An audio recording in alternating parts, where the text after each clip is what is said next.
नमस्कार प्रणाम। हम आप सबके छोट भाई शंभू कुमार समर। तो आज फिर से हम लेके आ गए हैं नया साल का एक शानदार मैटर जो अवधेश प्रेमी जी के गाने पे लाए हैं।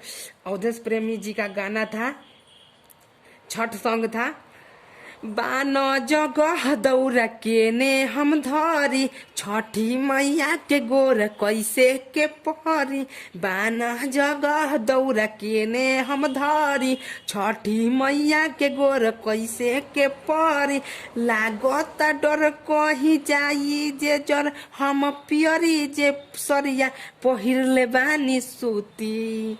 आ पर जाई परकवा के लूती, ए बहिना तनी होने घुसो की। फ्रेंड्स, तो हम यही सॉन्ग पे लाए हैं नया साल का एक शानदार मैटर जो आप सबके बीच सुनाना चाहते हैं।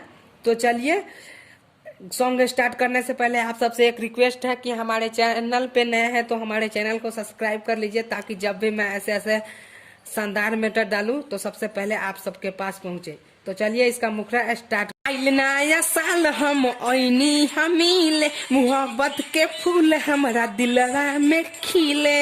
ए जान का कहीं हो। आइल नया साल हम ओइनी हमीले, मोहब्बत के फूल हमारा दिलवा में खिले। जैबू भुलाई देनी बताई, कहिले तोहरा के ओ माई डियर। पी के आईनी दारू औरी बियर, ए जान कहे हैप्पी न्यू ईयर।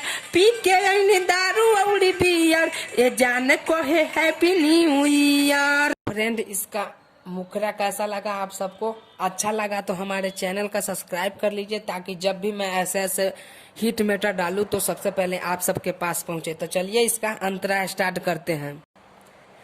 सबका से ज्यादा तो से करील प्यार हो, लेके आई तोहरा ला गिफ्ट शानदार हो। सबका से ज्यादा तो से करील प्यार हो, लेके आई तोहरा ला गिफ्ट शानदार हो।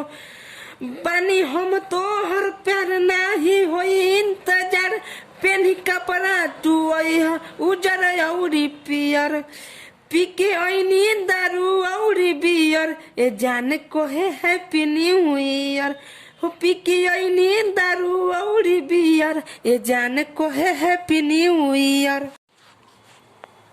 तो चलिए, इसका नाम अंतरा स्टार्ट करते हैं।